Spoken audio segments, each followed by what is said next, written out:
Madame, Monsieur, merci de regarder l'émission 21h, le grand rendez-vous tous les mardis sur Télé Africa pour faire un décryptage des sujets qui font l'actualité dans notre pays. Dans cette émission, pendant 1h30, mes deux invités et moi allons mettre le marqueur sur le processus de réécriture du code électoral à la faveur de la mise en place d'un comité institutionnel dont le communiqué 068 du Comité pour la transition et la restauration des institutions lu par le colonel Ulrich Mofumbi. Mofumbi nous a donné donc l'ossature de la composition de ce comité institutionnel chargé donc de la rédaction de ce code électoral qui sera par la suite soumis aux deux chambres du Parlement, l'Assemblée nationale et le Sénat de transition. Autre point abordé dans cette émission, la vague de malversation financière dénoncée dans la haute administration, mais également au sein des entreprises parapubliques et même privées au Gabon. Quel mécanisme à mettre en relief afin de pouvoir mettre un terme à cette gangrène qui pilule dans l'administration gabonaise et qui met à mal les finances de la République et qui plombe même le développement du Gabon depuis plusieurs décennies. Merci d'être sur notre antenne. J'ai le plaisir de recevoir Pascal Nkoulou, acteur politique. Pascal Nkoulou, bonsoir. Bonsoir, M. Et Ghislain Guizet est également acteur politique et membre du comité pour la restauration des mentalités. Monsieur Guizet, bonsoir. Bonsoir.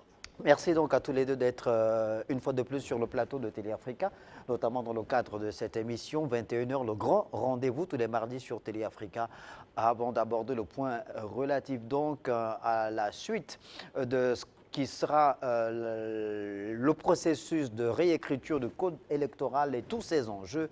Revenons donc sur la teneur du communiqué 068 lu par le porte-parole du CTRI, le colonel Ulrich Mofumbi.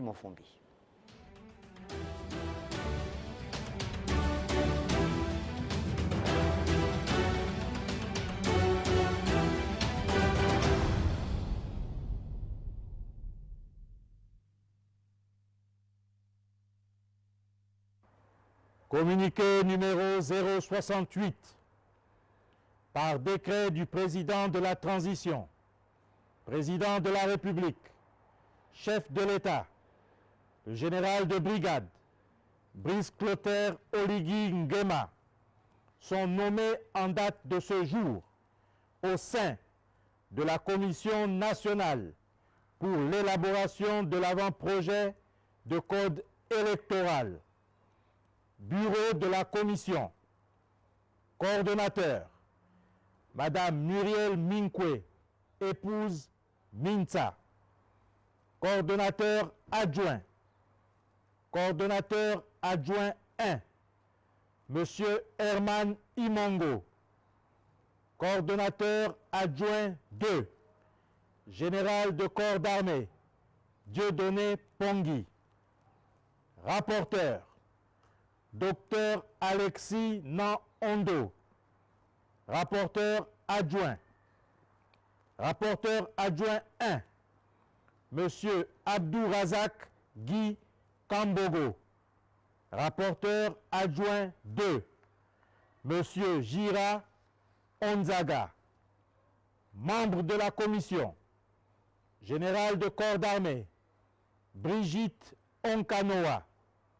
Monsieur Paul-Marie Gondjou, Monsieur Zachary Miboto, Monsieur Dijob Divung Dinding, Monseigneur Ephraim Njoni, Révérend Beningwa Mbina, Professeur Telesphore Ondo, Docteur David Ikoru Mensa, Madame Elsa Rituel Boukandou, Monsieur Raphaël Titsaba Mvou, Madame Hortense Komba Bango, épouse Ngosanga, Monsieur Hugues Bourobou, Monsieur Thierry Ondo Assoumou, Docteur Andy Grégory Leinda Bikota, Docteur Aimé Roger Moulungi Maganga,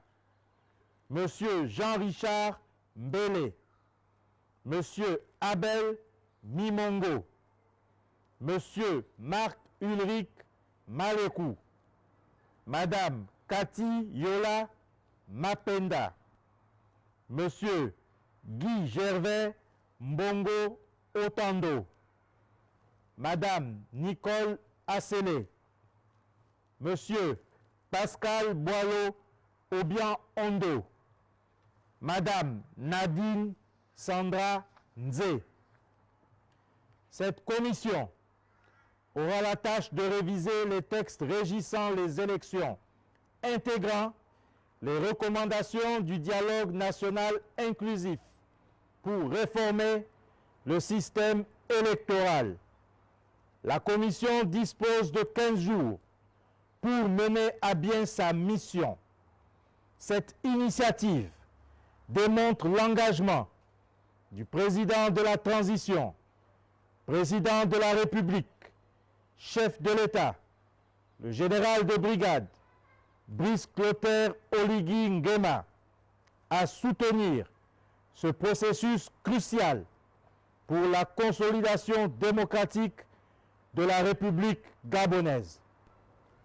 Peuple gabonais, unis dans la concorde, c'est enfin notre essor vers la félicité. Honneur et fidélité à la patrie, fait à Paris, à l'ambassade du Gabon, le 7 décembre 2024. Je vous remercie.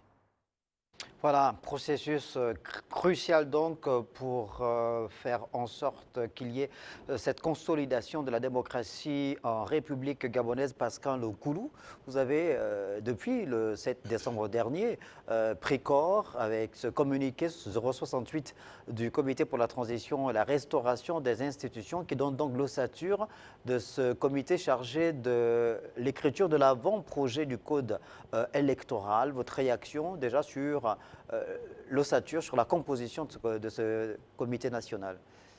Oui, disons que la seconde séquence est l'autre face de la pièce de la transition. Comme tout le monde le sait, la première partie consistait à l'adoption du test constitutionnel. Ces choses se sont très bien déroulées.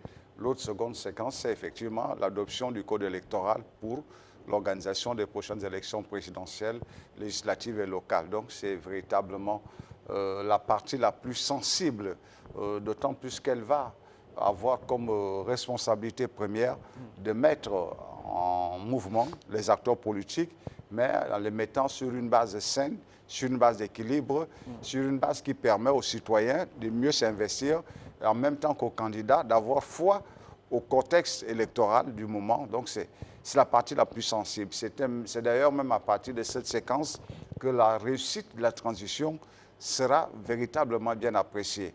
Et lorsqu'on voit un peu la composition du comité qui vient d'être mise en place, il y a des interrogations légitimes. Les interrogations légitimes, je suis au nombre de ceux qui pensent qu'il y a certes beaucoup de présence, mais le code électoral est un outil sensible. Parce que ce qu'on a eu comme code électoraux n'était pas des mauvais codes. Il y avait un mauvais rapport à la loi. Il y avait un refus d'obéir aux injonctions légales. Et c'est ce refus qui a entraîné tous les dérapages qu'on a connus. D'accord, je vais revenir vers vous tout à l'heure pour que vous nous disiez quels sont les éléments de réserve que vous versez au débat pour pouvoir étayer votre propos. J'ai envie de demander à Ghislain Guidzé quelle est son appréciation, lui, de la composition de ce comité national chargé de l'écriture de l'avant-projet du nouveau code électoral. Bien, déjà, il est question d'abord ici de rappeler aux Gabonais que le diable est dans les détails, comme on a l'habitude de le magnifier. Le diable étant dans les détails, il me revient personnellement de notifier que des éléments qui convergent vers la souveraineté véritable du Gabon doivent être faits et établis sur le territoire national. C'est pour ça que je ne partage pas le fait que ce communiqué a été fait à Paris, même si c'était au sein de l'ambassade de la République gabonaise. Ce communiqué pouvait très bien être lu au Gabon, il pouvait être fait au Gabon, mais le fait de le lire à Paris, parce que quand même, nous parlons là de l'élection, des élections à venir, ça parle là de l'organisation du Gabon. Donc pourquoi est-ce que nous n'avons pas attendu que cela se fasse sur le territoire gabonais pour pouvoir lire ce communiqué? Donc là, il y a un élément de souveraineté sur lequel les Gabonais sont véritablement en train de jeter un regard très, Mais très vous profond. reconnaissez que ça a été fait à l'ambassade du Gabon. Oui, ça a été en fait à France l'ambassade du Gabon, mais à Paris. Ça a été fait en France. Quelle que soit l'orientation que nous pouvons donner à cela, mais je vous dis, monsieur Pambo, la On connaît souveraineté... également que sur le plan diplomatique, il y a des Oui, non, franchises. je comprends très il y a bien une ce que vous certaine dites. réalité. Je Oui, comprends oui. tout. Sans vouloir vous interrompre. Je dis ceci. Non, vous ne pouvez veux pas m'interrompre porter- parce que je ne vous ai pas interrompu. Ce que je suis Non, en train de vous faire juste porter remarquer... un élément historique. Non, je vais en revenir. Là, nous sommes en train de parler. Nous sommes en train de parler de la. Non, attendez. Nous parlons là de l'ambassade de France. Oui, mais nous parlons du là de Gabon la région. en France. Et oui, et ce Et Gabon. ensuite, En 1967. En 1900, voilà. Oui, Donc, il a prêté ensuite, serment où? Notre ambassade, Oui. a une référence particulière, c'est la haute représentation. Donc, Et je m'en vais vous dire, c'est- je m'en vais vous c'est dire que le l'un des territoire. problèmes, écoutez, je m'en vais vous dire Ça que peut l'un se des problèmes aujourd'hui qui reste crucial dans l'ancrage de la conscience gabonaise, c'est effectivement ce lien-là étroit que nous tissons avec la France. Laissez-moi vous dire que 70% des Gabonais veulent un détachement profond entre le Gabon et la France. Je m'en vais vous le dire. N'en déplaise à certains, parce qu'il n'est pas question de façon régulière à biaiser sur des faits qui doivent arriver, qui doivent être établis. Laissez-moi terminer, La monsieur. représentation Je ne vous ai pas diplomatique- interrompu. Écoutez-moi, la j'ai dit ceci. représentation diplomatique est une concession de territoire. Oui, mais la à différence l'État. entre vous et moi, c'est qu'il va falloir, à votre niveau, toujours peindre dans du miel, alors que moi, j'établis les règles et les réalités qui sont Mais on est présentées sur par les les faits. Gabonais. On parle Je reviens sur international. la composition. Oui, on parle des Je faits. parle là de la composition. Mais quelle représentation vous faites d'une ambassade finalement, de la souveraineté d'un pays à travers Mais je vous une dis, ambassade? une ambassade n'est qu'une représentation. Ce n'est pas un État, c'est une représentation. Mais qui va avec tous les... Ça ne va pas avec tout, puisque c'est une ambassade tout simplement. Des éléments d'une certaine souveraineté. Là, nous parlons de la reconstruction véritable d'un pays. Mais pourtant, sur le plan international, en matière du droit international, Oui, une sur, le plan, ambassade a sur, une le, souveraineté. sur le plan diplomatique, Oui. il y a bien des conventions qui sont signées et qui ne permettent pas à ce qu'une ambassade, par exemple, soit violée du fait justement Nous ne sommes pas de là en ces train de parler d'une circonvolutions violation, mais je vous diplomatiques. dis, monsieur Pambo, tout ce que vous dites est vrai. Mais n'en déplaise à certains, ça reste une ambassade. Bon, évoluons Une dans le ambassade est un logement provisoire qui peut être démis à n'importe quel moment. Une ambassade, ça se déloge. Un État, ça ne se déloge pas. Vous êtes d'accord avec Mais moi? une ambassade, ce n'est pas non plus... Je n'ai pas dit le contraire, mais je dis l'opportunité aurait certainement été de le faire sur le territoire national. Parce que là, il s'agit de reconstruire véritablement notre pays. Les Gabonais ont besoin de retrouver foi. Je vous dis, le Gabonais a aujourd'hui un très mauvais rapport avec la France. N'en déplaise à ceux Non, qui ne ce n'est veulent pas l'entendre. l'objet de l'émission. Ce n'est pas l'objet de Revenons l'émission. sur le- Je me permets de m'évertuer sur ça parce que M. Nkoulou veut m'interrompre à chaque fois. Sur la question de la composition du bureau. Le CTRI est arrivé pour redonner foi aux Gabonais. Le CTRI doit faire rêver les Gabonais à nouveau. Et la composition du bureau qui doit refaire le code électoral aujourd'hui ne va pas dans ce sens. Je me permets de citer quelques noms. Quand vous prenez un certain Zakari Mimboto, qui n'est pas juriste, qui a appartenu au gouvernement Omar Bongo pendant plus de 27 ans, 21 ans. nous nous retrouvons, même si c'est 15 ans, même si c'est 10 ans, nous nous retrouvons dans une situation qui ne met pas les Gabonais en confiance. Vous prenez M. Divob Divungi Diding, qui a été 10 ans vice-président d'Omar Bongo, qui n'est pas juriste, qui doit aller refaire le code électoral gabonais, quand nous savons ce que les codes électoraux au Gabon ont été sous l'ère d'Omar Bongo et Ali Bongo, il y a de quoi se poser un certain nombre de questions. Nous devons tout faire aujourd'hui, le CTRI doit tout faire aujourd'hui, pour ramener les Gabonais dans une confiance absolue, de telle sorte que quand des équipes se composent de par le travail qui doit être fait, que les Gabonais se retrouvent, pas se mettre en question. Voilà un peu le problème que nous allons rencontrer par rapport à la composition du bureau qui doit refaire le code électoral, parce qu'on se pose la question de savoir si ce code ne devait pas être refait par des personnes qui ne sont accrochées ni au gouvernement actuel, ni à l'ancien système, parce qu'il est question de ressortir quelque chose de nouveau qui n'était pas forcément, qui ne devait pas forcément être accroché aux personnalités qui étaient soit au dialogue inclusif qui avait été organisé, soit au gouvernement actuel, pour avoir quelque chose de nouveau. Alors, le constat qui est fait, c'est que depuis le 30 août 2023, le Comité pour la transition et la restauration des institutions, le CTRI, s'inscrit dans une démarche inclusive. Elle s'est davantage confirmée lors de l'organisation du dialogue national inclusif, Pascal Nkoulou, et avec tout ce qui a suivi, notamment la mise en place du comité chargé de la rédaction de l'avant-projet de la Constitution de la République qui a été soumis au référendum le 16 novembre dernier. Et c'est la même approche mise en relief une fois de plus par le CTRI en puisant dans l'ensemble des forces vives de la nation pour composer ce bureau-là, Pascal Nkoulou.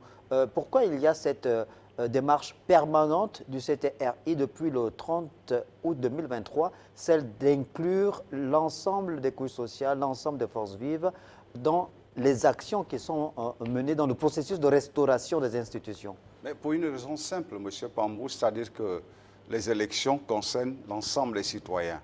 L'organisation de la nation, c'est l'ensemble des citoyens.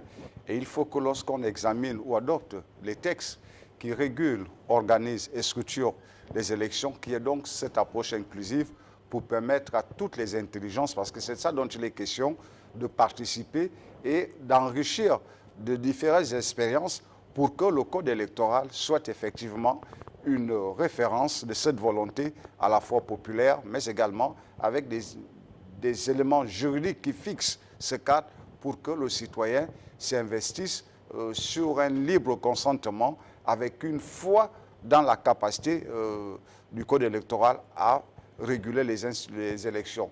Je peux comprendre un peu l'interrogation que vient d'exprimer M. Nguizem, simplement que c'est vrai, lorsqu'on regarde le comité qui a été mis en place, on peut simplement faire le constat que dans notre pays, ceux qui ont depuis toujours mené la bataille pour avoir un meilleur code électoral sont des acteurs politiques potentiels. J'aurais gagné à être présent parce qu'aujourd'hui, le code électoral en lui-même, il n'y a que quelques dispositions qui lèsent. Et c'est autour de ces dispositions qu'on devrait, en principe, que le comité mis en place devrait travailler pour donner plus de fluidité, mais en même temps fixer les responsabilités de tous les acteurs. Je vais reposer la question. Lorsque Ghislain Guizet dit qu'il s'étonne de voir dans ce comité la présence de Zachary Miboto, de Diop Dinding, qui ont été évidemment dans les années 70, 80, même début des années 90, au sein du Parti démocratique gabonais, mais qui, depuis, sont en rupture avec l'ancien parti au pouvoir, qui ont accepté de partir du pouvoir pour entrer dans l'opposition et ont mené une véritable opposition farouche à l'ancien parti au pouvoir. Est-ce qu'on devrait leur faire un procès parce qu'ils ont appartenu il y a quelques décennies au Parti démocratique gabonais, de un. Deuxièmement, quand on regarde les profils qui composent ce comité-là, on voit bien qu'il y a des acteurs politiques, et pas des moindres, qu'il y a des acteurs de la société civile, il y a même des membres qui ont été opposés au CTRI, qui ont été dans le camp du non lors des derniers référendums, qui sont dans ce comité. Il y a des spécialistes des questions du droit, des questions institutionnelles. En quoi est-ce que son ossature ne plaît pas? Oui, non, je vais vous donner la réponse que M. Sarkozy donne aux journalistes quand on lui pose la question sur le choix des hommes qui l'accompagnent. Il a dit c'est les hommes de terrain dont on a besoin lorsqu'on veut marquer le cœur des citoyens. L'organisation des élections dans notre pays a connu tellement de difficultés, a failli entraîner à plusieurs reprises notre pays dans des situations de conflit qu'il faut aujourd'hui, lorsque l'on repense ce code électoral, tenir compte de ces vécus. Donc notre expérience avec les élections a été quelque chose de très difficile. nous avons vécu des périodes extrêmement pénibles à la fin de chaque processus électoral. Donc aujourd'hui, je n'ai personnellement rien contre M. Mimboto. Oui, mais M. Mimboto, il a un vécu en tant qu'ancien ER du PDG, en tant que leader de l'opposition depuis plus d'une décennie maintenant. Il a été justement du camp de l'opposition qui a ferraillé contre le parti au pouvoir pour imposer un nouveau code électoral. Vous le savez aussi bien que moi. Il a pris part à plusieurs pourparlers dans ce sens-là. En quoi est-ce que son expérience, son vécu ne pourrait pas être profitable à la nation aujourd'hui? Non, je disais que je n'ai rien personnellement contre M. Mimboto, mais disons quand même qu'il y a comme une sorte Est-ce que finalement on n'est pas dans une forme de délit de faciès à chaque fois qu'on cite pas une sorte de délit de faciès. Un nom en lien avec le PDG tout de suite, il est mis au banc des accusés. C'est des engagements minima. En politique, il faut de la cohérence. En politique, il faut avoir... Non, vous estimez que l'engagement de Zakari Mimboto en politique, c'est un minimum? Je ne dis pas ça pour Mimboto, je dis en politique. Oui. C'est un principe. C'est-à-dire que lorsque vous êtes un acteur politique de premier plan comme l'est M. Mimboto, les éléments sur lesquels votre engagement politique porte doivent être connus de tous les Gabonais. Cette façon d'habiller en disant « moi je suis opposant », ce n'est pas ça le plus important. Le plus important, vous voyez, si nous avions prendre à l'opposé M. Mamoundou, attendez, si nous avions par exemple à l'opposé son âme, M. Mamoundou, non, c'est important parce que nous partons du code électoral. Oui, mais si nous avions à prendre M. Mamoundou, ne prenez pas des raccourcis non plus. Vous constaterez qu'après les élections de 2005, 1998, M. Mamoundou avait déjà introduit le principe de la biométrie. Ça veut dire que c'est un élément qui a fait avancer de beaucoup les éléments de lutte par rapport aux élections. Et ensuite, j'ai introduit le fichier électoral revisité. Donc, ces élections-là sont organisées au Gabon sur la base d'un fichier biométrique. Biométrique. Mais ça, c'est une bataille que M. Mamoundou avait menée. Donc, aujourd'hui, moi, j'aurais été vraiment heureux si, dans le cadre de l'ancien UPG, qu'on prenne des cadres qui avaient accompagné Mamoundou dans la réflexion pour qu'il continue d'enrichir le nouveau code électoral. C'est un fait. Je ne dis pas que l'expérience de M. Mimboto ne peut pas servir, mais comme lui et comme M. Divungui, sur cet aspect précis, je crois qu'ils ont été tellement en retrait qu'il ne faut pas venir faire de la théorie. Le code électoral est l'élément qui peut conduire le pays à l'affrontement social ou civil. Donc, il faut faire extrêmement attention. Lorsque vous prenez aujourd'hui... Moi, je peux vous rétorquer. S'il vous plaît, lorsque vous prenez... non, attendez, moi, je peux vous rétorquer. Vous avez un passé, un vécu sur le plan politique. Vous étiez avec Mengara dans le cadre de Bongo doit partir, oui. N'est-ce pas? Ensuite, vous avez pris vos distances avec Mengara, vous avez continué à évoluer, on va dire en solo, en faisant des alliances avec d'autres formations politiques. Mais quand vous, Pascal Nkoulou, vous aviez soutenu pendant 14 ans le régime déchu, Ali Bongo Ondimba, Zakari Mimboto et Diop Devung Dinding ferraillaient contre ce régime-là. On est d'accord? On est d'accord, non? Ils ont même été avec Jean Ping. À quelques exceptions près. Non, arrêtez. Si, non. Arrêtez. On parle pour les Gabonais. On est tous Gabonais, donc je ne dis pas que ce ne sont pas des bons politiques. Évitons de prendre les raccourcis. Non, ce n'est pas ce que je dis, M. Pambou. Vous ne pouvez pas venir détruire la carrière politique. Regardez, par exemple, des gens qui se sont impliqués, qui se sont engagés, et réduire ça à une portion congrue. Non, il ne faut pas manier la langue. Vous devez savoir une chose. Il ne faut pas manier la langue aussi. Les formations politiques sont des organisations morales qui sont gérées par des individus. Oui, et ce n'est pas parce qu'on est parti du Parti démocratique gabonais après plus de 25 ans. Mais vous étiez le soutien des gens. Je termine, ne m'interrompez pas. Laissez-moi terminer pour ne pas perdre le fil. Zakari Mimboto. Monsieur Pambou, oui ou non? Mais je dis ceci. Vous étiez ensemble? Je dis ceci. Oui, mais j'étais moi en guise. Parce que quand nous allons dans différentes batailles, nous allons en tant que personnalité à part entière. Alors, vous avez 25 ans, 30 ans de PDG. Mais quel est le poids de votre engagement politique par rapport à ce que vous dénoncez aujourd'hui? Mais mon poids ne se reflète pas par rapport à l'éducation que ces dernières personnes ont infligée aux Gabonais. C'est ça le problème. Le Gabonais, après avoir été chosifié pendant toutes ces années, aujourd'hui a du mal à retrouver des repères. La faute revient à qui? À ces personnalités-là, qui faisaient en sorte qu'une confusion s'installe dans la gestion de la chose publique et le fonctionnement normal. Alors, le fait de dire que M. Nkoulou, oui, comme il a dit, je partage cet avis, nous n'avons pas de problème particulier avec ces différentes personnes avec ces différentes personnalités. Mais nous disons, sur des cas précis, il va falloir faire des choix optimums, des choix qui répondent à l'appréhension, des choix qui répondent aux attentes du peuple. Et comme vous le savez très bien, monsieur Pambo, alors, un bon message porté par un messager douteux est floué. Vous le savez très bien. Non, vous ne réduisez pas. Alors, il est question vous ne aujourd'hui, réduisez pas il est ce question, comité qui a il est été mis en question. place à 2 personnes.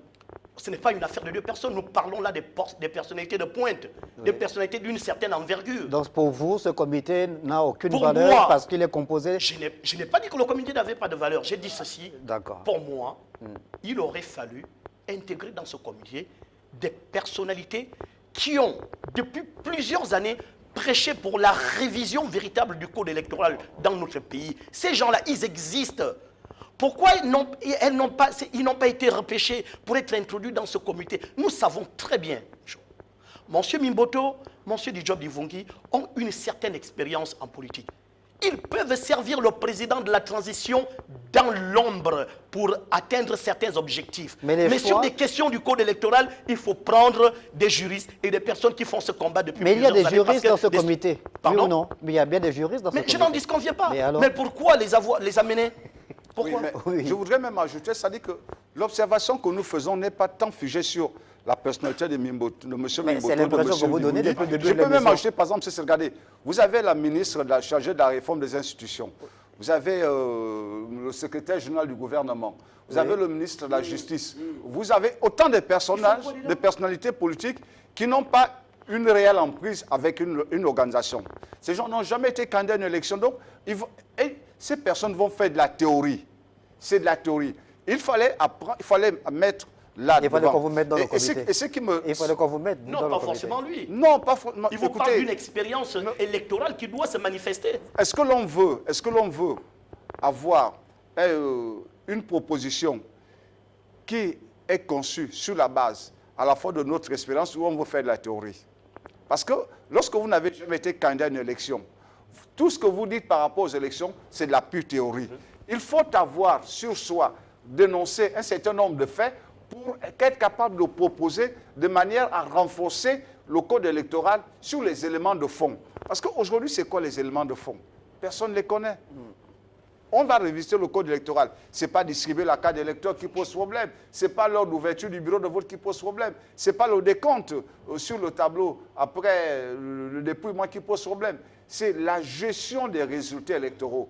Pourquoi les gens se laissent corrompre? Qu'est-ce qu'il faut faire pour que l'on ne se laisse plus corrompre? On a 1h30 pour faire le point sur ces questions-là. On va vous entendre sur vos propositions. J'espère que vous en avez, puisque vous êtes des acteurs politiques et que vous connaissez la chose électorale. Vous pourrez évidemment verser vos idées au débat pour que ceux qui sont dans le comité puissent s'en inspirer aussi. C'est important, vous avez une expérience dans ce domaine-là. Alors cette question, cette actualité en rapport avec l'écriture de cet avant-projet du code électoral mobilise déjà les acteurs politiques, mais également la société civile. Et le week-end dernier, il y a le Rollback, donc le réseau des acteurs libres de la société civile pour la bonne gouvernance qui s'est réuni dans un hôtel de la place avec le concours de certains de ses partenaires. En image, on a d'ailleurs cette rencontre, cet atelier consacré justement à la mise en place d'un document à soumettre aux plus hautes autorités, des propositions sur lesquelles on va également revenir dans l'émission pour que nous puissions avoir une idée précise sur ce que pourrait être ce futur code électoral dont tout le monde parle, puisque c'est une séquence importante de cette période de transition au Gabon, sachant évidemment que le coup de libération, le coup d'État du 30 août 2023 a été perpétré par des éléments de forces de défense et de sécurité à la suite d'un processus électoral. Donc, c'était l'organisation des élections générales. Donc, tout est parti de là. Donc, ça veut dire que la question électorale est cruciale dans notre pays et l'avenir du pays dépend justement aussi de la bonne écriture de ce code électoral. Je vous propose de suivre le propos de l'une des figures de la société civile gabonaise qui a pris part à cet atelier, Nikes Moulombi. Ensuite, on revient derrière pour poursuivre le débat. Permet de préparer les acteurs de la société civile, toutes tendances confondues, non seulement à l'élaboration du nouveau code électoral, mais aussi à l'observation des futures élections. avec le soutien de l'IDEA et le soutien de l'Union européenne et du ministère français de l'Europe. Et donc nous sommes en préparation pour faire une étude comparée des différents codes électoraux qui ont existé avec des experts venant donc de l'international et qui ont une forte expertise sur ces questions, qui ont accompagné même l'Union africaine. Donc c'est tout l'intérêt de nous retrouver ce jour jusqu'à 18h pour être prêts à faire des propositions au gouvernement au moment de la rédaction du nouveau dispositif électoral. Et comme vous le savez, la dernière constitution consacre le pluralisme et consacre aussi la participation. Et donc parlant du pluralisme, cela veut dire que enfin la société civile a maintenant sa place dans le dispositif démocratique de notre pays. Et pour cela, il faut se donner des armes pour parler au même niveau que les politiques qui pourront être là ou les hauts fonctionnaires qui pourront être là et pourquoi pas participer aussi à cette équipe auquel le chef de l'État, Brice Clotaire Nguema, a annoncé dans son discours après le référendum du comité national qui mettra en place, constitutionnel qui mettrait en place pour la rédaction de ce nouveau code électoral. Voilà, c'était le propos de Nikez Molombi de la société civile gabonaise. Alors, il y a un ensemble de propositions qui sont faites dans le cadre de l'écriture de l'avant-projet de ce code électoral, notamment par la société civile. Mais les plus importantes et les points qui reviennent, le premier, c'est peut-être le point relatif au découpage électoral. Est-ce qu'aujourd'hui, cette question relative au découpage électoral, messieurs, a toute son importance? Faut-il y jeter un œil sur le processus en rapport avec le découpage électoral avant d'entrer même dans les aspects techniques liés à l'organisation de l'élection, Ghislain Guizet? Oui, je pense que cette question du découpage électoral a souvent été évoquée. Cette question a souvent été évoquée, mais malheureusement, ça ne retrouvait pas l'assentiment des personnes que ça dérangeait. Parce que nous avons des provinces dans lesquelles nous retrouvons, par exemple, un élu national avec 200 voix, avec 300 voix. Et ailleurs, on retrouve un autre élu national avec 3000 voix. Et par la suite, on retrouve l'élu de 200 voix, l'élu avec 200 voix, au perchoir, comme président de l'Assemblée nationale, par exemple. Ce sont des incohérences qui doivent disparaître. Et cela ne peut disparaître qu'avec un véritable redécoupage des sièges. Il est question aujourd'hui que l'on mette un œil vraiment très regardant sur ce qui fait en sorte que certaines provinces se retrouvent avec un nombre de députés. Est-ce que c'est pas est-ce que c'est la superficie ou la démographie? Ce n'est pas une question de démographie. Qu'il faut prendre je vous ai pris l'exemple des élus avec 200 voix et d'autres avec 3000 voix. Oui, mais c'est quoi? Ça veut dire que ce n'est pas une question de démographie.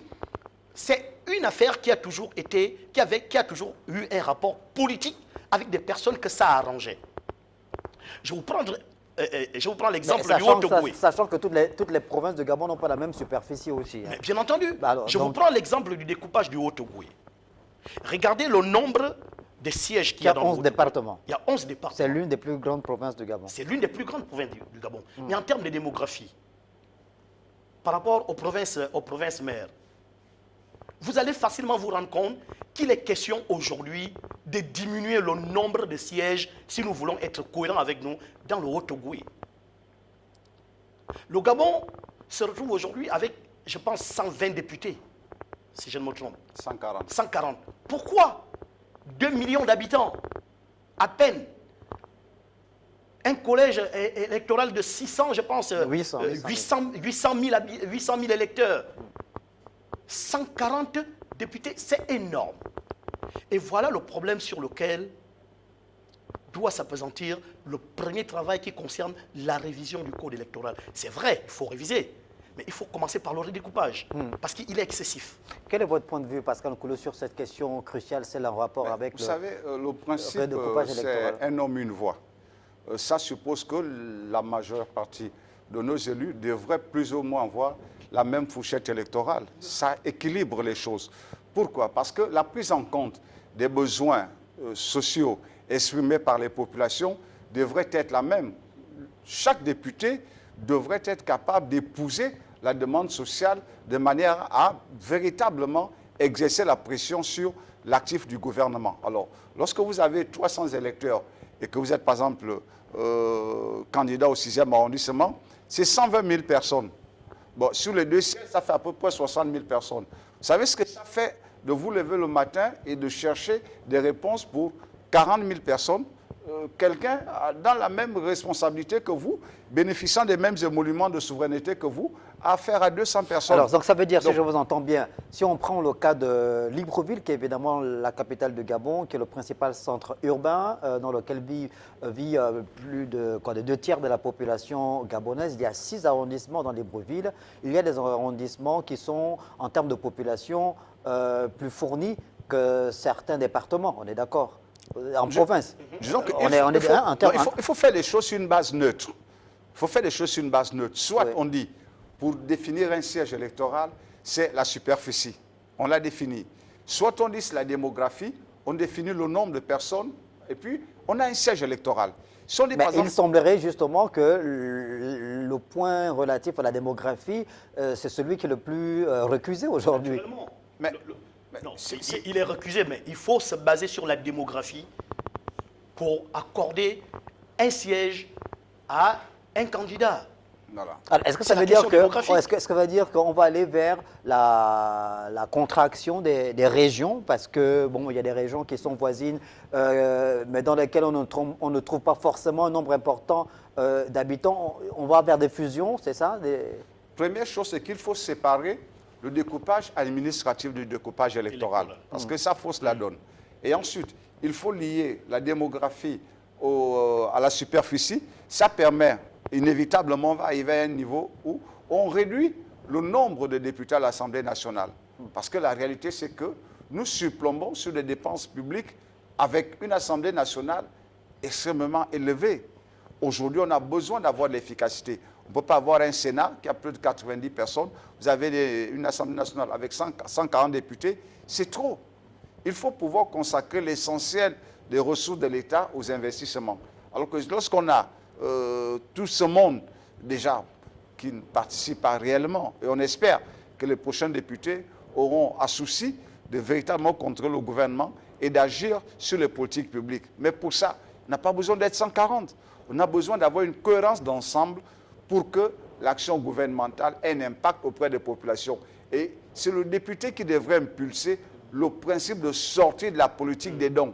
Or, vous voyez bien que chaque année, regardez dans toutes les provinces, les députés font des dons, mais vous verrez difficilement un député de la commune de Libreville, un député de la commune de Franceville, de Port-Gentil, s'investir aux dons. Pourquoi? Parce qu'il ne peut absolument pas répondre aux attentes des populations par ce type d'approche qui sont une approche réductrice. Donc, il faut aujourd'hui véritablement aller à l'essentiel, consistant à allier la superficie et la démographie pour avoir un nombre responsable. Je pense que si on est conséquent avec nous-mêmes, on n'aura pas plus de 90 députés à l'Assemblée nationale, si les choses sont régulièrement bien faites. Et si elles sont faites dans un contexte où on ne tient pas compte de la nécessité, des aspirations partisanes. Satisfaire X ou Y. Ghislain Guizet, il y a un autre point en lien avec cette problématique liée au découpage électoral, celui du fameux transport des populations, le flux des populations observées pendant les périodes électorales, durant les scrutins, les campagnes électorales, qui sont transporter d'un point A à un point B. On a fait le constat que lors du vote référendaire du 16 novembre dernier, plusieurs citoyens gabonais n'ont pas pu exercer leur devoir civique parce qu'ils n'ont pas eu le temps de pouvoir changer de lieu de vote parce qu'en 2023, il y a eu un transport massif des populations qui sont allées se faire inscrire en province. Alors, le problème que l'on pose, c'est celui de savoir est-ce que les gens sont libres? Vous êtes originaire de Locano, mais vous travaillez à Libreville. Et est-ce que le fait de travailler à Libreville étant originaire de Locano vous empêcherait d'aller vous faire inscrire à Midik, par exemple? Comment on fait pour gérer ces situations? Non, il y a plusieurs facteurs qui rentrent en jeu. Sachant qu'il y a évidemment que l'élection présidentielle et l'élection législative ne représentent pas la même chose parce que vous pourriez avoir envie d'aller voter au village le député qui est le parent. Voilà, comment on fait pour gérer ces cas? Oui, il y a plusieurs facteurs qui rentrent en jeu. Le premier facteur, c'est celui que j'ai abordé à l'entame, la chosification de la population. Parce que la question des bœufs votants se manifeste sur le fait que les candidats achètent des électeurs. Parce que le Gabonais a été mis sur une façade présentée selon laquelle le bulletin de vote n'a pas d'importance. Donne-moi ton bulletin, je te donne 10 000 et puis on m'en passe. Ne sachant pas que c'est toute une vie qu'il est en train de confier à un individu qu'il ne connaît certainement pas et qui n'a aucun projet de société. C'est pour ça que nous plombons jusque-là. Alors, feu Pierre Mamboundou, qui était une personne valeureuse dans ce pays, avait effectivement apporté la proposition du vote biométrique. Le vote biométrique règle de façon entière cette question. Cela veut dire que vous avez la possibilité de voter votre député à Minzik étant à Libreville. Il suffit de vous présenter dans un bureau de vote, dans un centre de vote avec votre carte électeur, dans la mesure où tout est informatisé. Vous votez. Donc ce ne sont pas des solutions qui manquent pour résorber, pour régler ce type de problème. On nous a vendu dernièrement ce que nous sommes en train d'utiliser aujourd'hui, que les gens appellent fichier biométrique. Réellement, ce n'est pas un fichier biométrique. Il y a de l'argent qui est sorti par rapport à ça. Il y a même une entreprise occidentale qui est venue nous vendre cette poudre. Beaucoup d'argent du contribuable est parti là-dedans. Il va falloir ouvrir des enquêtes. Mais quand nous regardons réellement, aujourd'hui, ce que nous utilisons, ce n'est pas un fichier biométrique, c'est un fichier informatisé tout simplement. Parce que vous pouvez, aujourd'hui, il y a des électeurs qui votent 3 ou 4 ou 5 ou 10 fois à des endroits différents, sans être freinés.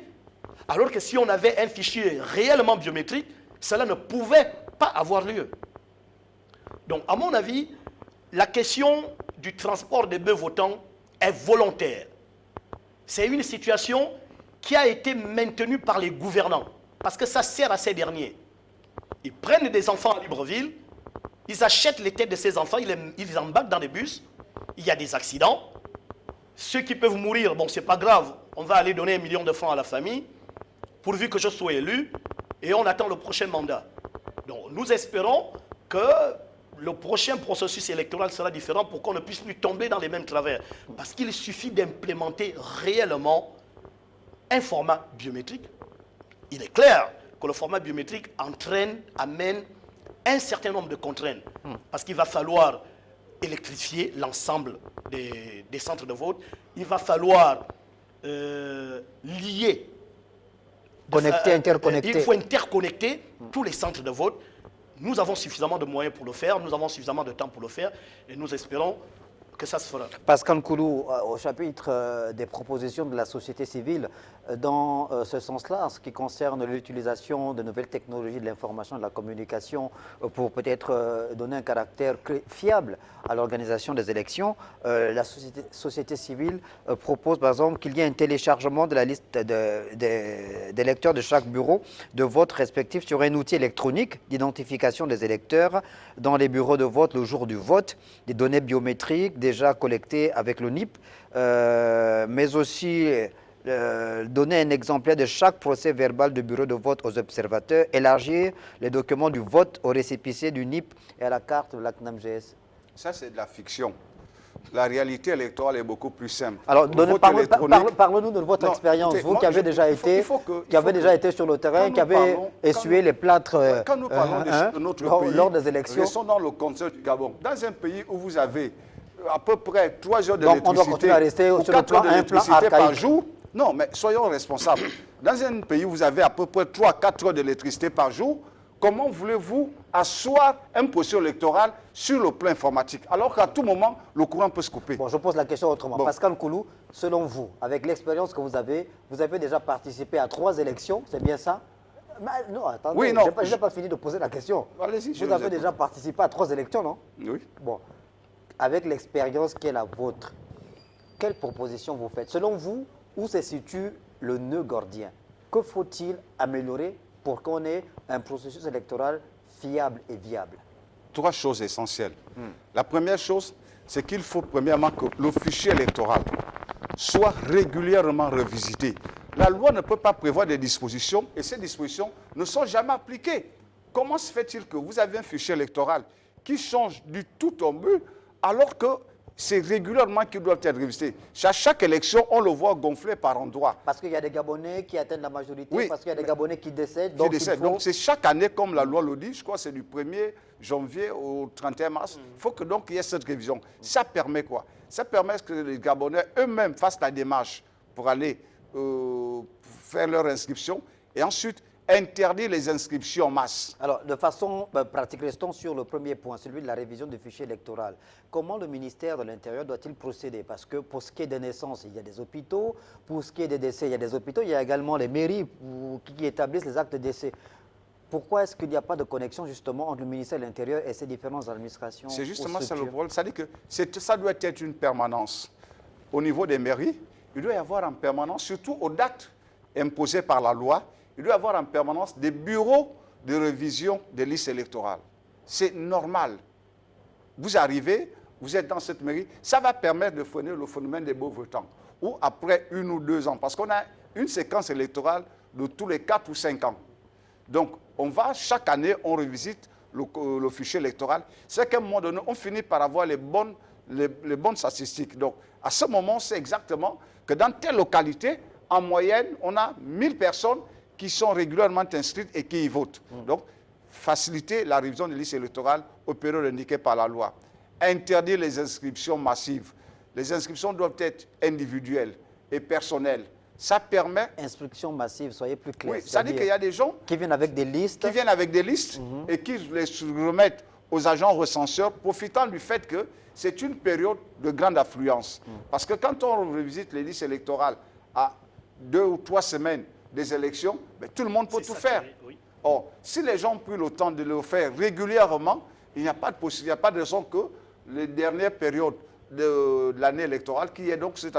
Et ensuite, ne plus réviser les listes électorales avant les élections. Qu'on respecte l'année, qu'on respecte le calendrier donné par la loi. C'est-à-dire, alors, pour ce qui est de l'année 2025, puisque le code électoral sera réécrit et qu'il y aura des échéances électorales, que proposez-vous? Que pensez-vous? On touche au fichier électoral? Non, on ne le touche pas? On va voter dans oui, l'État? si plus la révision est faite de janvier à mars, même si on a les élections au mois d'août, la liste électorale a déjà été révisitée, ce qu'on fait, c'est la publier. Et ça donne la possibilité uniquement au personnel, aux citoyens qui sont dans une mobilité professionnelle, d'aller procéder au changement de lieu de vote. Ce sera plus fluide et plus transparent pour tout le monde. Parce que ça laisse la possibilité à chacun de contrôler et de voir qu'effectivement, il n'y a pas cette pression qui s'exerce sur les responsables du ministère de l'Intérieur qui gèrent le fichier électoral. Donc, une fois qu'on a réglé cette question du fichier électoral, il arrive maintenant la question du bureau de vote. Il faut sortir les partis politiques des élections. Pourquoi? Parce que ce n'est pas une élection des partis politiques, c'est une élection de candidats. Je considère même que la loi est injuste vis-à-vis des indépendants. C'est des citoyens gabonais. On ne leur permet pas d'avoir la même représentativité que les politiques. Ce n'est pas une élection de politique, c'est une élection de candidats.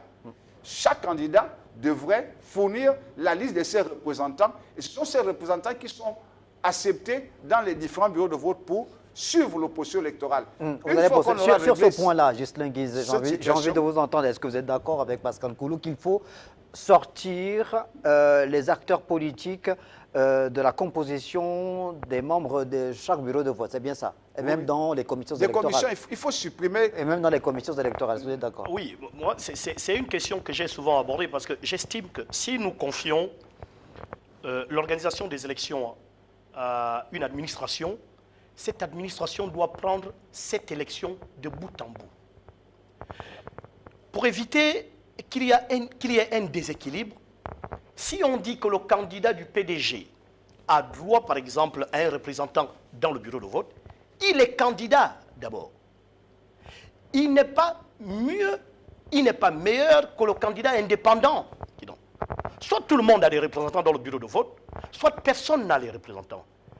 Et en confiant l'organisation des élections à une organisation indépendante, donc un ministère ou une organisation qui est mise sur pied, comme on avait le CGE, pourquoi est-ce que les candidats qui soit sortent des partis politiques ou indépendants auraient des représentants dans les bureaux? Ça fausse toute la donne. Alors, mieux, aucun candidat n'a un représentant dans un bureau. L'organisation s'est faite au sein de l'administration et les résultats sont donnés de façon normale. Est-ce qu'aujourd'hui, vous pensez que les acteurs politiques ont acquis cette maturité qui devrait leur permettre de pouvoir s'incliner lorsqu'il y aura la proclamation des résultats? Parce que le problème qui est arrivé, c'est que les acteurs politiques, notamment ceux de l'opposition qui ont réclamé, estimant qu'ils ne pouvaient pas faire confiance à l'administration centrale qui était composée par des militants du Parti démocratique gabonais. Moi, je pense qu'ils n'ont pas le choix. Hein? Quand on établit des lois, ça on va les même au-delà de ce qu'ils n'ont pas le choix. Vous savez, aujourd'hui, quand vous êtes citoyen, la loi, c'est la loi. Ce n'est pas une question d'émotion, c'est une question d'être soumis à la loi. La loi dit, voilà comment les élections s'organisent et vous êtes candidat, vous mettez dans les bureaux de vote votre représentant. Votre élément de défense, au cas où vous soupçonnez la fraude, c'est le procès verbal que vous ramène votre représentant. Ce n'est pas la représentativité. Et ensuite, dans le contexte d'aujourd'hui, il n'y a pas d'opposition, il n'y a pas de majorité. Comment on va donc faire pour dissocier les différents candidats? Ça veut dire que, pour vous, les prochaines élections qui seront organisées au Gabon en 2025 doivent être organisées sous ce format-là, c'est-à-dire uniquement que les agents de l'administration publique. Mais M. Bambo, c'est le meilleur format dans l'état actuel des choses. C'est tout. Comme il a dit tout à l'heure, nous n'avons pas d'opposition, nous n'avons pas de majorité. Parce que, d'antan, on affectait les représentants en fonction des bords politiques. Dans la mesure où nous n'en avons pas aujourd'hui, quelle affectation, comment allons-nous procéder? Il est mieux que l'administration de tutelle organise l'élection de bout en bout. Voilà. Si vous criez fraude, mais relevez-le dans votre procès verbal et allez et procéder à un recours. C'est la seule solution. Alors, il y a un autre aspect, M. Pambo, que je voudrais aborder qui concerne les procurations. Il va falloir que cette question de procuration soit revue à la baisse. Parce que c'est un outil de fraude qui encourage la désinvolture électorale dans certaines localités. Certains utilisent des bœufs votants. Physiquement, ils les amènent s'inscrire. N'ayant plus suffisamment de moyens pour les ramener, ces bœufs votants procèdent par procuration. Et on se retrouve avec des centaines de procurations dans des centres de vote. Cela doit être revu.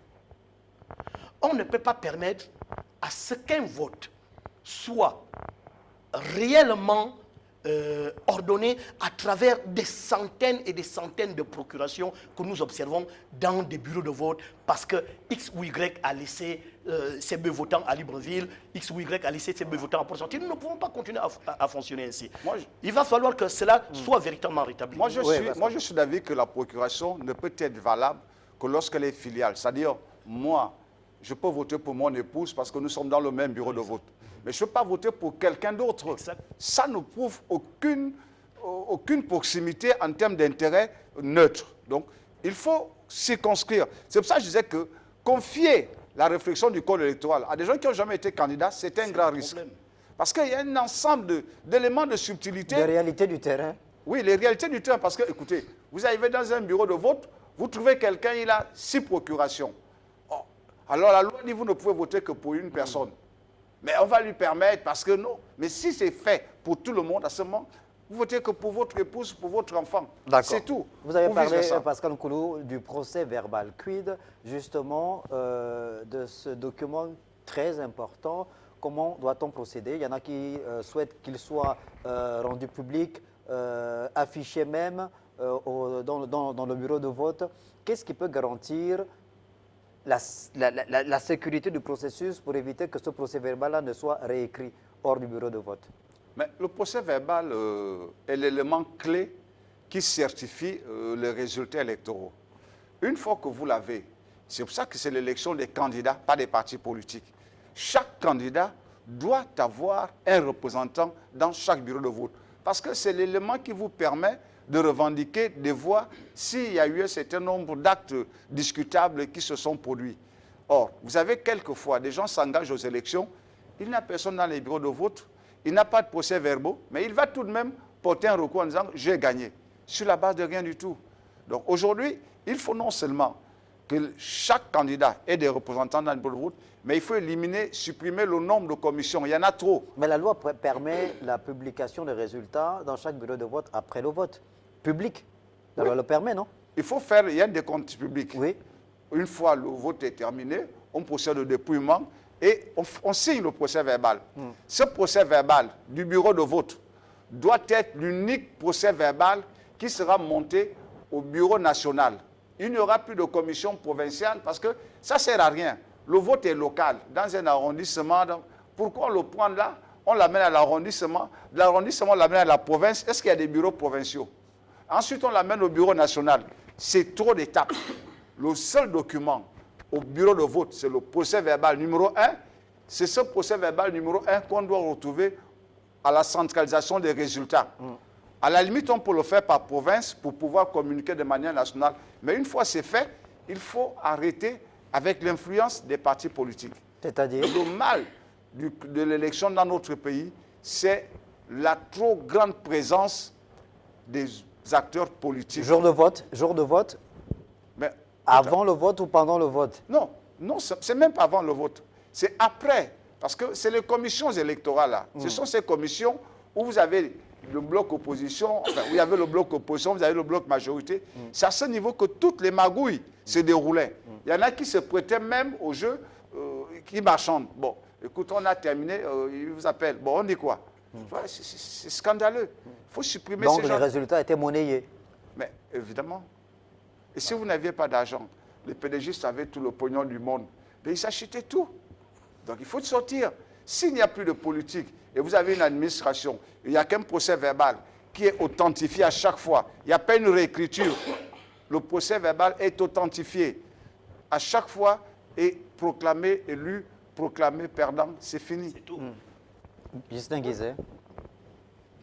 Mais écoutez, je pense qu'il y a lieu de mettre d'abord un accent sur l'éthique. C'est une question, c'est un fait que j'énonce régulièrement. On peut avoir tous les meilleurs textes du monde. Si nous n'avons pas des personnes dotées d'une bonne moralité, ça ira dans tous les sens. Des personnes qui sont envoyées dans des bureaux de vote. Il faut déjà lutter, il faut déjà faire une lutte véritable sur la corruption. C'est un problème, c'est un phénomène. Parce que l'être humain a cette faculté-là de toujours chercher à contourner la loi, à contourner les textes. Les instructions fermes doivent venir du ministère de l'Intérieur. Nous allons pour une organisation, pour l'organisation d'une élection. Les perdants féliciteront naturellement les vainqueurs. Il est hors de question que le billet de banque vienne à influencer un résultat de bureau de vote, dans un bureau de vote. Parce qu'en dehors des textes dont nous parlons aujourd'hui, le problème fondamental que nous avons souvent eu dans notre pays, repose sur la valeur morale, la valeur intrinsèque des personnalités qui organisent des élections dans notre pays.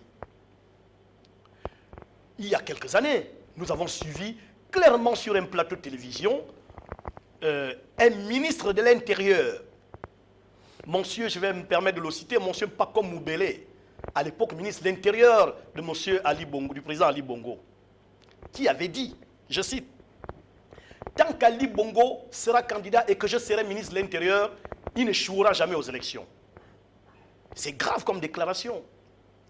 À partir de cet instant, quand vous allez aux élections avec, comme ministre de l'Intérieur, M. Pakom Moubele, militant du Parti démocratique gabonais, vous, candidat opposé à ce parti, il n'y a pas d'espoir.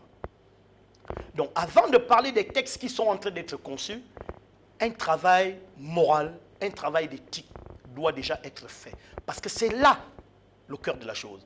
Vous pouvez avoir les meilleurs textes du monde, mais le malfrat s'organise à contourner les textes pour satisfaire certains. Voilà le nœud du problème. Pascal Nkoulou, alors on a présenté ou on présente évidemment cette nouvelle séquence de la transition au Gabon comme étant une séquence cruciale, importante dans le processus de transition que traverse le Gabon, que connaît le Gabon depuis le 30 août 2023. Est-ce que vous pensez évidemment que les membres qui composent ce comité qui a été mis en place pour l'écriture de l'avant-projet du code électoral, que ce comité a pris la mesure de la chose, est en phase avec la vision de Brice Clotaire Oligui Nguema, qui est le président de la transition, le chef de l'État de la République gabonaise aujourd'hui? Oui, et là par contre, je peux faire confiance à des personnalités comme M. Mimboto, comme M. Dibungi, parce qu'on estime et on peut être amené à penser qu'avec le temps et l'âge, il y a un besoin de sagesse qui peut s'exprimer pour être capable d'interroger tous ceux qui, ces 10 dernières années, ont été les acteurs de champ sur les éléments heurtants par rapport au code électoral pour apporter les éléments de prudence et les éléments de sérénité qui manquent au niveau du code électoral. Et ensuite, on peut naturellement penser que grâce au nouveau format politique, en termes de régime qui est le nôtre aujourd'hui, il n'y a pas d'opposition, il n'y a pas de majorité. Nous avons une opportunité exceptionnelle pour nous permettre d'aller aux élections dans un cadre de neutralité, dans un cadre d'affrontement sain, pour permettre à ceux qui auront l'adhésion des populations d'exercer le mandat qui leur a été confié par les populations. Ceci d'autant plus que l'élection du président de la République se fera bien avant, donc on ne va pas lier l'élection de députés au mandat du président. Donc, nous avons une possibilité, dans le cadre d'aujourd'hui, de parvenir à assainir le personnel politique, mais également d'amener, comme M. Nguizin le disait, à ce que des comportements de déviance soient exclus. Parce que quand on a des recours, et là aussi l'autre pièce, c'est la Cour constitutionnelle. Parce que des fois, les recours sont examinés sur la base des déclarations. Non, les recours ne peuvent se faire que sur la base des procès-verbaux. Si les procès-verbaux sont réécrits ou ne correspondent pas, ou il y a des ratios, la Cour doit être capable d'annuler ces procès-verbaux et de renvoyer les gens aux élections. Parce qu'on essaie de contenter tel, parce que non, tout ça, ça doit finir. D'accord. Ce comité qui a été mis en place a donc 15 jours pour pouvoir mettre sur la table sa copie, qui sera donc soumise, on l'a dit, aux deux chambres du Parlement, l'Assemblée nationale de transition et le Sénat de transition. Mais l'actualité au Gabon, c'est aussi ces affaires qui secouent la haute administration et le monde des entreprises, certaines parapubliques, des soupçons ou des preuves de malversation financière, plusieurs responsables mis mise au banc de la société du fait de malversation. On va entrer dans la seconde phase de notre émission avec cette rubrique politique 2.0. Le ministre du Pétrole, Marcel Abeke, a réuni les différents services et les délégués du personnel de la société Gab Oil pour annoncer la suspension du PCA, de l'ADG, du DAF et certains conseillers de leurs fonctions avec interdiction d'accès dans les locaux et dans la foulée la mise en place d'une direction chargée d'assurer l'intérim en attendant la nomination d'un nouveau directoire. Lariska Lormamengi, Bertin Osaga. Le ministre du Pétrole décide. Article 1er. À titre conservatoire, les responsables de la société Gab Oil, dont les noms suivent, sont suspendus de leurs fonctions avec interdiction d'accès aux locaux de la société jusqu'à nouvel ordre. Il s'agit de M. Landry Bongo Ondimba, président du conseil d'administration, M. François Renaud Messi, directeur général, Capitaine Vanessa Oyan Obama, conseiller du directeur général. Madame Denise Fankinoveni, directeur financier. Monsieur Junior Ndong Olo, directeur financier adjoint. Monsieur Mavungu David Cédric, chargé d'études du président du conseil d'administration. Article 2. Les intérims des fonctions de directeur général et de directeur financier de Gap Oil sont assurés ainsi qu'il suit. Directeur général par intérim, Monsieur Serge Mesmer Mbele, directeur général adjoint. Directeur financier par intérim, Madame Abiba Nzundu, directeur de l'audit. Article 3. La présente décision qui prend effet à compter de sa date de signature sera enregistrée, publiée et communiquée partout où besoin sera. Fait à Libreville le 5 décembre 2024 par le ministre du Pétrole, Marcel Abeke. Voilà, monsieur, vous venez de resuivre ce communiqué qui faisait mention donc de la suspension des hauts responsables de Gap Oil. La semaine dernière a été donc une semaine riche en rebondissements au regard de ces fortes actualités à Gap Oil, à la Caisse nationale d'assurance maladie et de garantie sociale, mais également à la Poste. Comment réagissez-vous à toutes ces affaires, messieurs ? C'est une très bonne chose, vous savez, c'est une très bonne chose. Il est question de ramener des gens à l'ordre sur la question des détournements des deniers publics. Mais cela doit se faire dans les règles de l'art. Nous n'allons pas toujours attendre que des faisceaux d'informations parviennent des réseaux sociaux pour agir. Et là, c'est un problème. Et cela me renvoie aux informations, aux annonces du président de la transition qui nous avait signifié clairement que les membres du gouvernement, voire le président de la transition lui-même, devaient faire une déclaration des biens avant toute prise de fonction. Mais nous constatons malheureusement que depuis que les gouvernements se succèdent sous l'ère de la transition, il n'y a eu aucune déclaration des biens. Ça aussi, c'est un problème. Alors, nous avons assisté dernièrement au lancement de l'audit des Delta Synergie. C'était une annonce officielle. Nous constatons malheureusement que cela ne se poursuit pas. Et les Gabonais restent accrochés. Donc, il faut être exemplaire, certes, en le relevant des fonctions des personnes qui se permettent de manipuler des biens publics. Mais cette exemplarité doit se suivre sur l'accomplissement, sur la mise en pratique des annonces, surtout officielles. Ça fera en sorte que les Gabonais continuent de vous prendre au sérieux pour la suite des événements. Parce que nous avons effectivement besoin d'être rassurés. Et la grande question que les Gabonais se posent aujourd'hui, c'est est-ce que ces arrestations, est-ce que ces suspensions n'obéissent pas au règlement de compte? Pourquoi est-ce qu'ils se posent la question? Parce que nous savons que ce ne sont pas tout simplement des arrestations, des suspensions, comme nous l'avons observé à la Poste, à Gabon ou à les consorts, mais le pays vit au rythme des détournements massifs dans plusieurs administrations. Qu'est-ce qu'on en fait? Pascal Nkoulou, lorsque le CTRI prend le pouvoir le 30 août 2023, les premières heures qui ont suivi cette prise de pouvoir, ça a été le lancement d'une vaste opération d'arrestation des collaborateurs les plus proches de l'ancien président de la République, avec à la clé la découverte de plusieurs malles contenant des milliards de francs CFA dans certains domiciles. C'est une sorte d'opération de lutte contre la corruption lancée par le CTRI dès les premières heures de sa prise de pouvoir. Comment comprendre qu'un an plus tard, que l'on se retrouve dans ce genre de faits, des situations où des hauts responsables qui bénéficient encore de la présomption d'innocence, faut-il le rappeler, puisque jusque-là, les responsabilités du point de vue de la loi de la justice ne sont pas encore établies. Donc ils bénéficient, tous ces messieurs et dames, de la présomption d'innocence, mais tout de même, les faits qui leur sont reprochés sont très graves. Comment vous expliquez ce genre de situation? Oui, d'abord, je commence à dire que pour ces derniers-là, il n'y a pas de présomption d'innocence.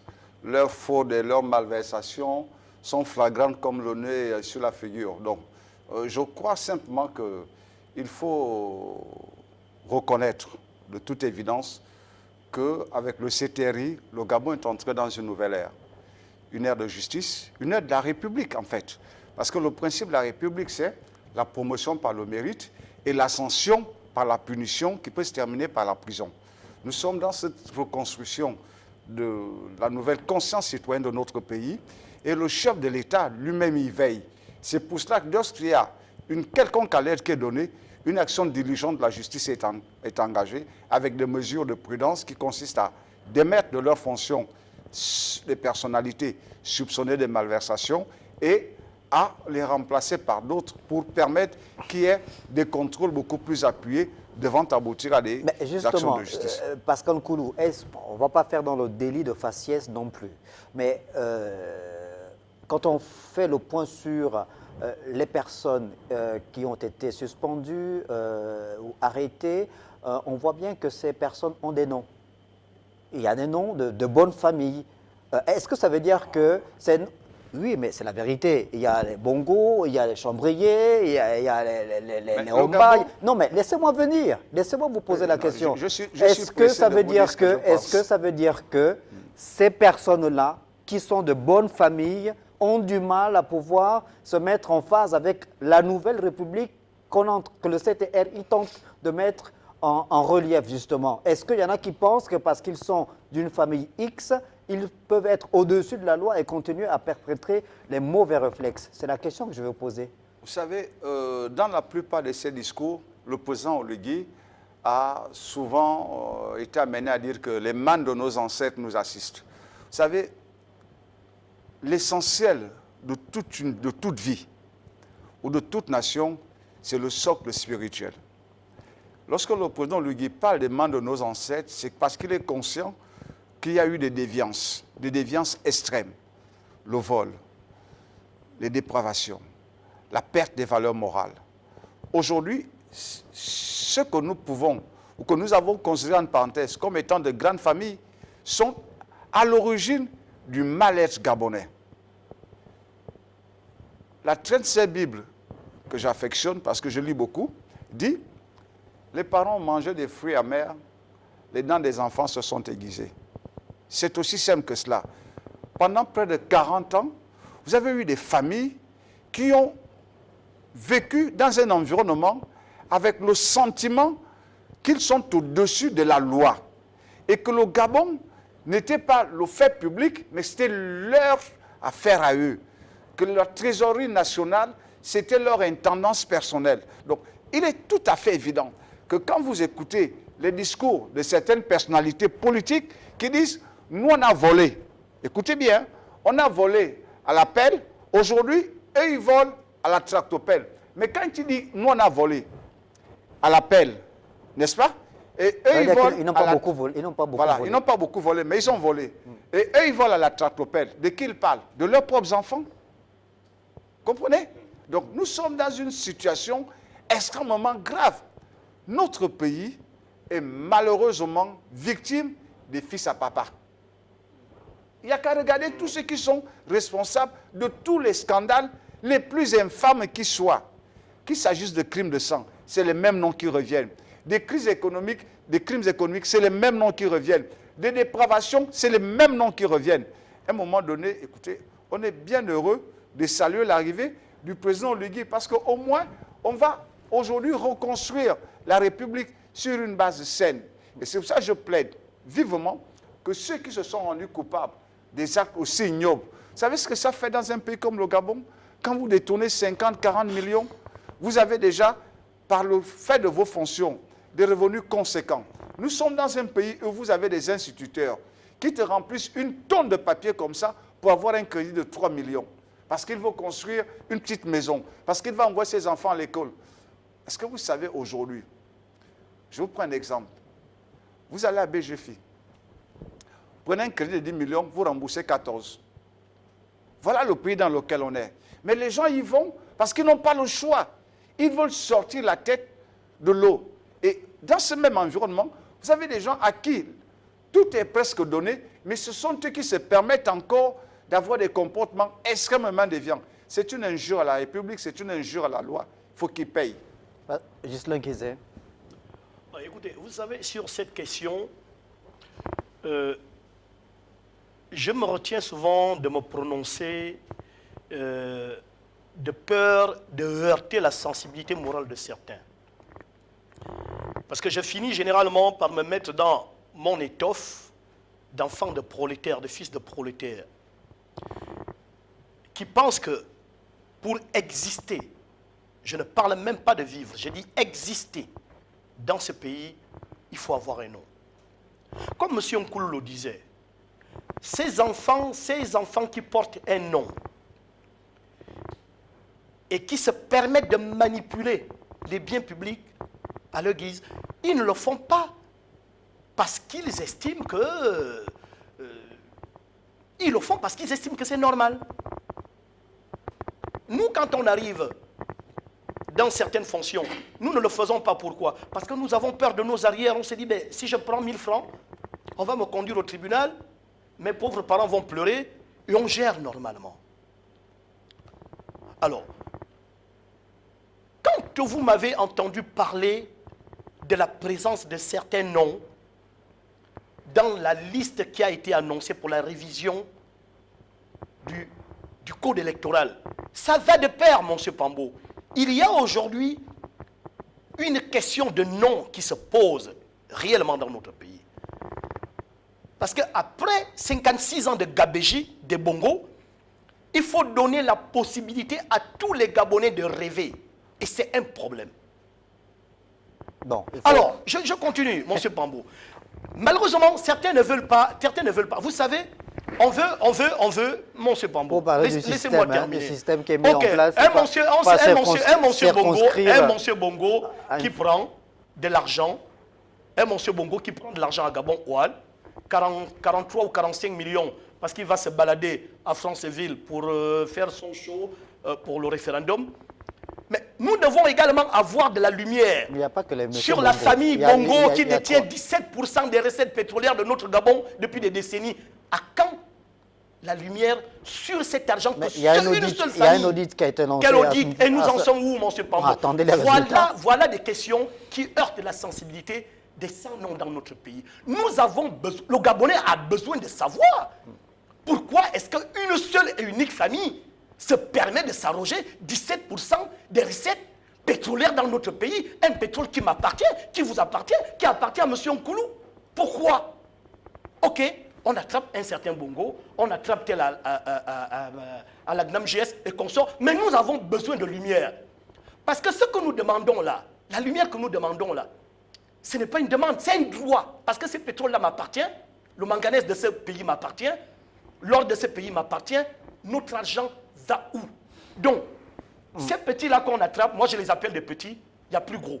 Nous avons besoin de la lumière sur des tests énergie. Pascal Nkoulou, alors, lorsque le CTRI rend public ces arrestations, ces suspensions, il y a clairement, depuis le début, on l'a dit, depuis les premières heures de la prise de pouvoir par le CTRI, est-ce qu'il y a une volonté manifeste de vouloir mettre un terme à ces pratiques frauduleuses, à ces crimes financiers, parce que c'est comme ça qu'on les qualifie, on les appelle, c'est des crimes financiers. Il y a une volonté manifeste de la part du Comité pour la transition, la restauration des institutions, de créer une véritable rupture avec ces pratiques anciennes. Tout à fait. Écoutez, beaucoup de gens se sont allés à des critiques par rapport à l'amnistie qui avait été donnée, mais si on a été prudent, on aurait dû se rendre compte que l'amnistie ne concerne que l'acte de prise de pouvoir. Donc, c'est une période bien spécifique. Ça veut dire que le CTRI n'a pas vocation à couvrir les méfaits qui sont volontairement connus. Vous savez, c'est extrêmement scandaleux. Quand vous avez un pays comme le Gabon, allez à l'hôpital général, vous voyez toute la misère qu'il y a, et qu'on mette en place un système de solidarité qui permette aux gens de se soigner, et que vous, à la tête, avec tous les avantages qu'il y a, vous vous permettez de piller les caisses de cette institution, l'appauvrissant. La conséquence première, c'est quoi? Est-ce que vous allez dans une pharmacie avec le fichier CNAMGS, on le dénonçait, et on ne peut plus vous servir des médicaments sous le prétexte parce que la CNAMGS est mauvaise payeuse. Ce n'est pas bien. Le CTRI ne peut plus... Enfin, le CTRI est venu mettre un terme à tous ces dérapages. C'est pour ça qu'ils ont dénoncé... Est-ce que justement, les résultats, on ne les a pas à court terme, c'est à moyen ou long terme. Ghislain Guizet parlait tout à l'heure ou se focalisait sur la famille Bongo. Mais on a bien compris, évidemment, que les Bongo ont été à la tête du Gabon parce qu'il y a eu le président Omar Bongo qui a fait 42 ans de pouvoir, 14 ans ensuite d'Ali Bongo Ondimba. Mais on sait très bien que c'est tout un système. Est-ce que vous pensez que là, c'est un système? Parce que les hauts responsables des entreprises ou de l'administration qui ont été mis au banc des accusés, il n'y a pas que des Bongo, évidemment, puisqu'on les a cités. Donc, le système, c'est un véritable système qui a gangréné l'administration gabonaise et même les entreprises parapubliques. Il faut avoir la méthode pour pouvoir démanteler tous ces réseaux-là. Tout à fait, vous avez raison. C'est-à-dire que le système est tellement enraciné aujourd'hui dans toutes les administrations, mais surtout dans le cadre politique et dans le cadre du secteur économique. Donc il y a un certain nombre d'alliances en termes de réseau qui font en sorte que la lutte d'assainissement qui est engagée par le CTRI peut rencontrer des résistances. Mais ce qui est important, ce qu'il faut noter, c'est que le CTRI fait preuve de transparence en se mettant au-dessus de toutes ces contingences et en laissant se poursuivre les opérations de justice. Parce qu'il y va de la crédibilité de la période de transition.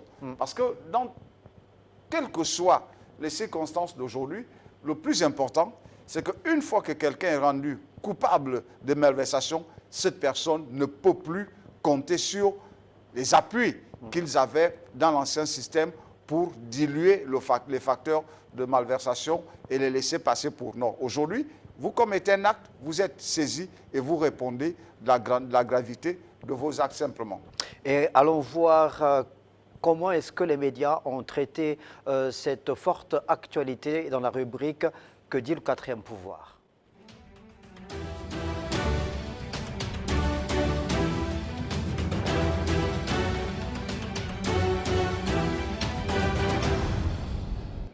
Voilà, ces affaires de malversation financière qui défraient donc la chronique depuis le milieu de la semaine dernière. Plusieurs médias en ligne n'ont pas raté l'occasion de pouvoir évoquer la question, notamment Gabon Media Time, les hauts responsables de Gabon, suspendus après des accusations de détournement de fonds. À la une, donc, la photo des responsables principaux, le président du conseil d'administration et le directeur général. Le Confidentiel aussi est allé de son article sur cette actualité détournement à Gaboil.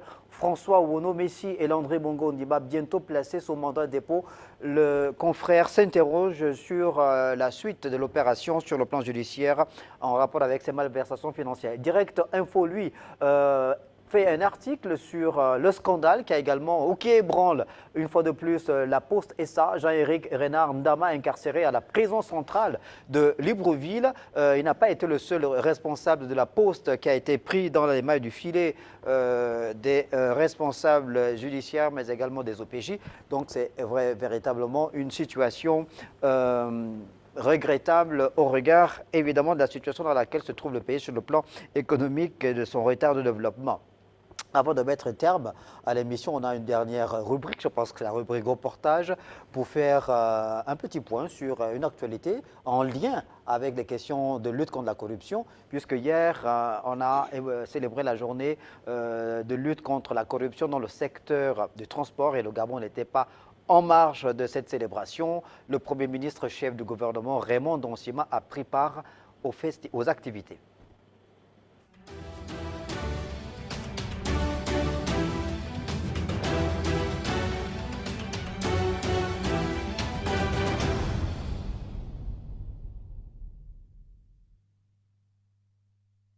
Malgré les multiples campagnes de sensibilisation, la corruption peine encore à se défaire des mentalités. Dans les transports, objet de cette journée internationale de lutte contre la corruption, le phénomène prend des proportions inquiétantes. Ce thème est aussi porteur de nombreuses questions pour l'État. En quête d'une meilleure gouvernance publique, conformément à l'objectif que le président de la République, le général de brigade Brice Clotaire Oligui Nguema, a assigné au gouvernement au travers de la feuille de route de la transition. Qu'est-ce que la corruption dans le secteur des transports? N'est-ce pas l'ensemble des tracasseries que l'on rencontre sur les axes routiers ou les ports? Ces tracasseries se caractérisent dans le domaine routier par la multiplication de barrières pour recruter les usagers des routes ou pour percevoir des pots de vin auprès des transporteurs. La corruption dans le secteur des transports a des conséquences dévastatrices pour l'économie de notre pays. Les distorsions de la concurrence qui deviennent ainsi déloyales entre les entreprises de transport dont certaines versent des pots de vin tandis que d'autres ne les versent pas. Ensuite, les augmentations des coûts du commerce et des échanges commerciaux en étant au final un obstacle au développement économique et social. Puis, des baisses de recettes douanières, des entrées de produits de mauvaise qualité et impropres à la consommation sur le territoire, avec des risques pour la santé des personnes et des animaux. L'augmentation des coûts d'exploitation du transport. Faisant partie de la feuille de route du gouvernement de la transition, la lutte contre la corruption dans son ensemble et particulièrement dans le transport doit faire l'objet d'une implication de tous les acteurs. Nous devons remonter la pente en enrichissant les dispositifs de prévention et de répression actuels. Classé 136e sur 180 pays faisant l'objet de l'évaluation indice de perception de corruption publiée par l'association Transparency International en 2023, notre pays ambitionne, à travers les efforts de lutte contre la corruption, d'atteindre le dernier palier de ce classement. Messieurs, vous venez d'entendre le chiffre, 136e sur 189, c'est bien ça? Oui, mais c'est inquiétant, c'est très inquiétant. Le reportage dit bien qu'en dépit des campagnes de sensibilisation, le phénomène croît. Donc ça veut dire quoi? Ça veut seulement dire qu'il faut que la République existe. Il faut que ceux qui sont soupçonnés soient mis de côté. Il faut que les procédures judiciaires aboutissent. Ça ne sert à rien de révéler des scandales et puis après, il n'y a pas de suite. C'est un moyen, une façon d'encourager ceux qui n'ont pas de vocation. C'est une façon de réduire la capacité de la loi à agir pour redresser les mécanismes de fraude. Si on n'est pas comptable de ce que nous avons à faire, vous savez, notre pays, le Gabon, souffre d'une seule chose, c'est la malversation financière. Elle est comptable de tout ce que nous avons comme situation de chaos. L'absence des écoles, l'absence des routes, l'absence des hôpitaux, l'absence d'infrastructures. Donc, c'est les détournements. Il n'y a aucune autre explication. Après 50 ans, il faut passer à autre chose. Il faut donc sévir, mais sévir fortement. Sévir de manière à ce que ceux qui commettent ces actes soient tenus responsables et payent, mais vraiment de manière forte et puissante. Les bongos, les chambriers, enfin, leur seul patrimoine devrait leur permettre de s'investir dans les affaires. Pourquoi faire de l'étouffement à la tête d'une nation lorsque vous n'avez aucune passion pour ce pays? Bon, encore que dans le cas, il s'agit de Landry Bongo Ondimba, même si on dit qu'une dent, dans la sagesse africaine, une dent peut faire pourrir toute la bouche, mais il est responsable de ses actes, lui, en tant que PCA de la Poste, il devra donc répondre comme tout justiciable devant la loi. C'était votre conclusion aussi, Pascal Nkoulou. Merci beaucoup d'avoir accepté de passer une fois de plus sur le plateau de l'émission 21h, le grand rendez-vous. Ghislain Guizet, votre conclusion. Oui, mais monsieur Pambo, c'est vrai que monsieur Landry Bongo paye aujourd'hui les frais de ce qu'il a commis comme acte délibéré au niveau de Gabon Oual. Mais monsieur Landry Bongo, pour ma part, n'est qu'un cheveu dans la soupe de la famille Bongo. Toutes les malversations financières, je me permets souvent de le dire, toutes les malversations financières entretenues aujourd'hui dans notre pays prennent leur source dans la famille Bongo. Moi, je me permets de le dire, n'en déplaise à certains. Il y en a qui parlaient du système Bongo PDG. Ah oui, mais moi, je parle des Bongo. Élargi à la famille. Voilà. Élargi, moi, je parle des Bongo au-delà de la parce famille que Bongo. c'est Bongo qui choisissait ses collaborateurs. C'est Bongo qui avait la tête. Monsieur Pambo, nous vous disons, dans ce pays... C'est le système Bongo qui a protégé les malfaiteurs. Exactement. Mais le système, c'est le système Bongo, je parle de Bongo. Non, mais parce que vous l'avez circonscrit à la famille biologique. Moi, je circonscris d'abord à la famille. Monsieur Pambo, la réalité étant que c'est ce système qui tirait profit dont les Bongo tiraient profit. Donc c'est leur système à eux. Ils l'ont nourri pour mieux se servir dans les conditions actuelles. Et plusieurs Voilà. acteurs Voilà. politiques, Monsieur Bambo, et comment plusieurs vous vous rendez compte plusieurs que- acteurs politiques Oui. ont été à la mangeoire. Voilà, vous, mais écoutez, Tout bord confondu. Non, en plus, ils étaient à la mangeoire parce qu'ils étaient protégés. Quand quelqu'un vole, on Mais le met non, en prison. mais je ne vous ai pas accusé. Pourquoi Quand vous quelqu'un défendez? vole, on le met en prison. Comment vous Mais je estimez ne parle que- pas de vous. Je ne parle pas Monsieur de vous. Bambo, comment vous donc, estimez concluez. que dans ces pays, Concluez, s'il dans vous ces plaît. pays, nous avons des ressources comme l'or. C'est la conclusion. Oui, je conclue. Nous avons des ressources comme l'or, nous avons des ressources comme le diamant et d'autres ressources encore qui sont exploitées dans ces pays depuis plus de 30 ans, mais qui n'ont jamais été mentionnées dans la loi des finances de notre pays. L'argent allait où? Je pense et j'ai foi que le CTRI nous fera la lumière sur ces ressources qui appartiennent à tous les Gabonais. Merci beaucoup. Nous n'avons pas souffert 56 ans pour se maintenir dans la situation actuelle. Merci beaucoup, Ghislain Guizet, pour votre conclusion. Merci également d'être passé une fois de plus sur le plateau de l'émission 21h, le grand rendez-vous.